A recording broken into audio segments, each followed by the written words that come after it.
जय श्री राम मित्रों, स्वागत है आपका हमारे ज्योतिष जिज्ञासा चैनल पर।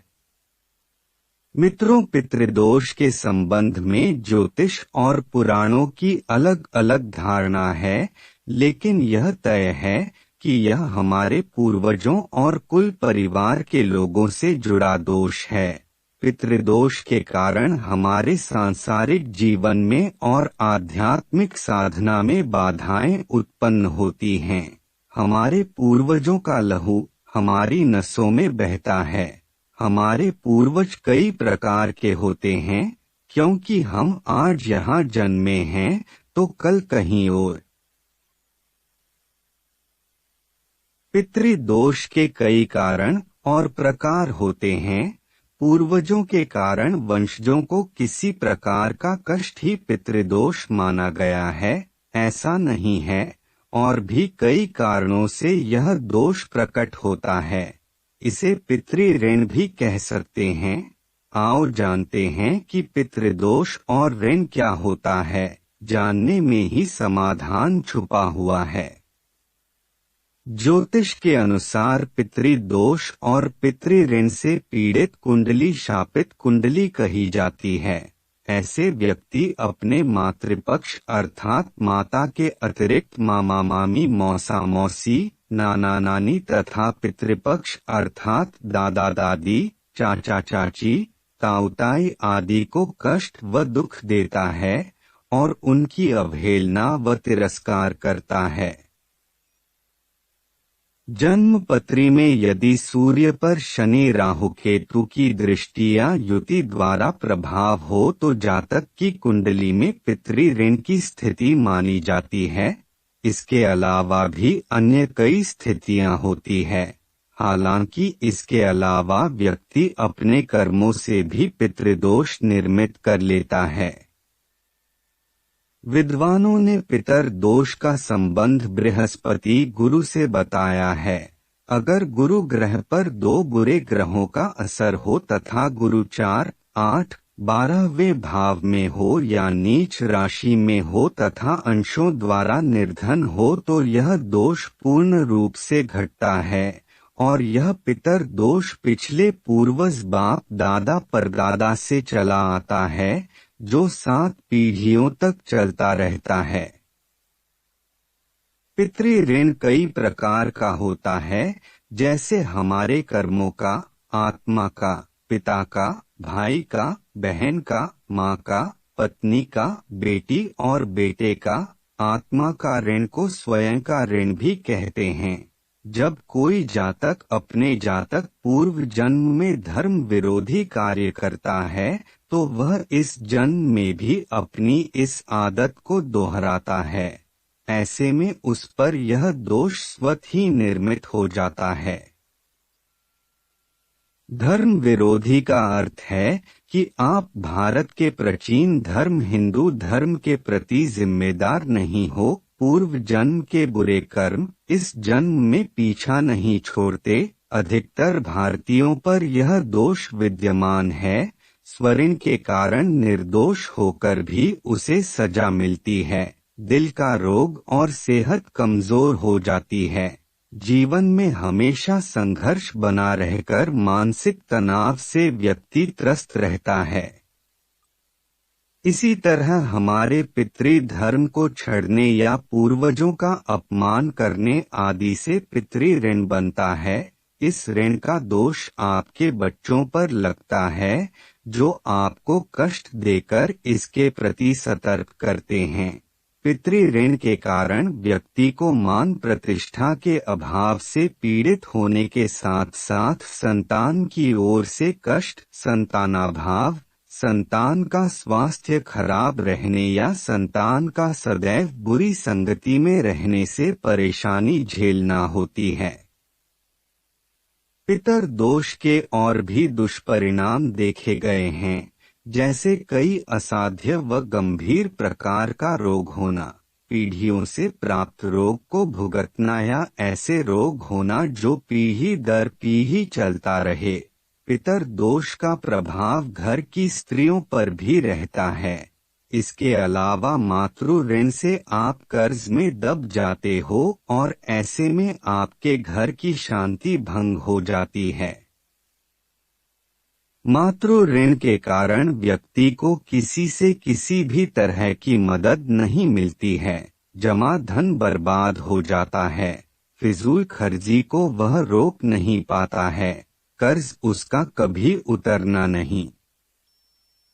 दूसरी ओर बहन के ऋण से व्यापार नौकरी कभी भी स्थायी नहीं रहती, जीवन में संघर्ष इतना बढ़ जाता है कि जीने की इच्छा खत्म हो जाती है। बहन के ऋण के कारण 48वें साल तक संकट बना रहता है। ऐसे में संकट काल में कोई भी मित्र या रिश्तेदार साथ नहीं देते। भाई के ऋण से हर तरह की सफलता मिलने के बाद अचानक सब कुछ तबाह हो जाता है। 28 से 36 वर्ष की आयु के बीच तमाम तरह की तकलीफ झेलनी पड़ती है। स्त्री के ऋण का अर्थ है कि आपने किसी स्त्री को किसी भी प्रकार से प्रताड़ित किया हो, इस जन्म में या पूर्व जन्म में, तो यह ऋण निर्मित होता है। स्त्री को धोखा देना, हत्या करना, मारपीट करना, किसी स्त्री से विवाह करके उसे प्रताड़ित कर छोड़ देना आदि कार्य करने से यह ऋण लगता है। इसके कारण व्यक्ति को कभी स्त्री और संतान सुख नसीब नहीं होता। घर में हर तरह के मांगलिक कार्य में विघ्न आता है। इसके अलावा गुरु का ऋण, शनि का ऋण, राहु और केतु का ऋण भी होता है। इसमें से शनि के ऋण उसे लगता है जो धोखे से किसी का मकान, भूमि या संपत्ति आदि हड़प लेता हो, किसी की हत्या करवा देता हो या किसी निर्दोष को जबरन प्रताड़ित करता हो। ऐसे में शनिदेव उसे मृत्यु तुल्य कष्ट देते हैं और उसका परिवार बिखर जाता है। राहु के ऋण को अजन्मे का ऋण कहते हैं। इस ऋण के कारण व्यक्ति मरने के बाद प्रेत बनता है। किसी संबंधी से छल करने के कारण या किसी अपने से ही बदले की भावना रखने के कारण यह ऋण उत्पन्न होता है। इसके कारण आपके सिर में गहरी चोट लग सकती है। निर्दोष होते हुए भी आप मुकदमे आदि में फंस जाते हैं। बच्चों को इससे कष्ट होता है। इसी तरह केतु के ऋण अनुसार संतान का जन्म मुश्किल से होता है और यदि हो भी जाता है तो वह हमेशा बीमार रहती है। यदि आपने किसी कुत्ते को मारा हो तो भी यह ऋण लगता है। पितृ ऋण या दोष के अलावा एक ब्रह्मा दोष भी होता है। इसे भी पितृ के अंतर्गत ही माना जा सकता है। ब्रह्मा ऋण वो ऋण है जिसे हम पर ब्रह्मा का कर्ज कहते हैं। ब्रह्मा जी और उनके पुत्रों ने हमें बनाया तो किसी भी प्रकार के भेदभाव, छुआछूत, जाति आदि में विभाजित करके नहीं बनाया, लेकिन पृथ्वी पर आने के बाद हमने ब्रह्मा के कुल को जातियों में बांट दिया। अपने ही भाइयों से अलग होकर उन्हें विभाजित कर दिया। इसका परिणाम यह हुआ कि हमें युद्ध, हिंसा और अशांति को भोगना पड़ा और पड़ रहा है। वर्तमान में लालच, डर या सैकड़ों सालों से फैलाई गई नफरत के आधार पर कुछ लोग अपना पितृ धर्म छोड़कर दूसरा धर्म अपना लेते हैं। इसका परिणाम वर्तमान में नहीं लेकिन बाद में भुगतना ही होगा।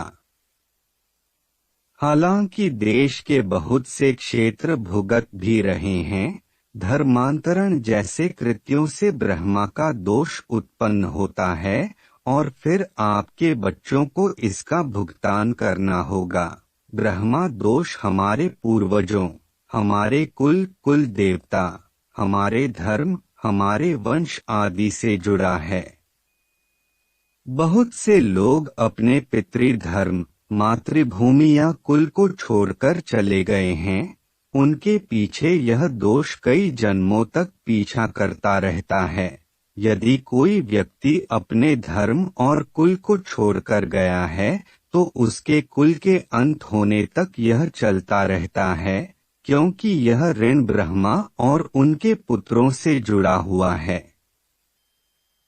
मान्यता अनुसार ऐसे व्यक्ति का परिवार किसी न किसी दुख से हमेशा पीड़ित बान रहता है और मरने के बाद उसे प्रेत योनि मिलती है।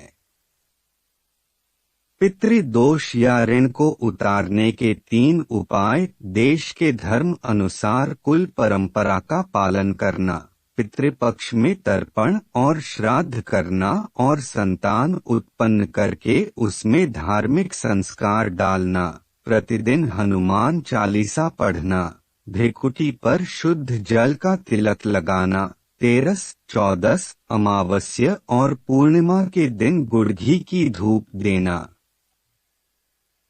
घर के वास्तु को ठीक करना और शरीर के सभी छिद्रों को अच्छी रीति से प्रतिदिन साफ सुथरा रखने से भी यह ऋण चुकता होता है। ब्रह्मा ऋण से मुक्ति पाने के लिए हमें घृणा, छुआछूत, जातिवाद, प्रांतवाद इत्यादि की भावना से दूर रहकर यह समझना चाहिए कि भारत में रहने वाला प्रत्येक व्यक्ति ब्रह्मा की संतान है। उसके और मेरे पूर्वज एक ही हैं, जिससे मैं घृणा करता हूँ। हिंदू हैं तो हिंदू ही बनकर रहें, न तो आप सवर्ण हैं और न दलित। विदेशी आक्राताओं, अंग्रेजों और भारत के राजनीतिज्ञों ने आपको बांट दिया है। प्रत्येक भारतीय हिंदू है। ब्रह्मा के पुत्र और मानस पुत्रों के बारे में आप विस्तार से पढ़ेंगे तो आपको इसका ज्ञान हो जाएगा कि हमारे पूर्वज कौन हैं। अफगानिस्तान से लेकर अरुणाचल और कश्मीर से लेकर कन्याकुमारी तक हम सभी ब्रह्मा की संतानें हैं। आशा करता हूँ आपको यह जानकारी पसंद आई हो। कृपया वीडियो को लाइक और ज्यादा से ज्यादा शेयर करें। चैनल को सब्सक्राइब करना ना भूलें। धन्यवाद।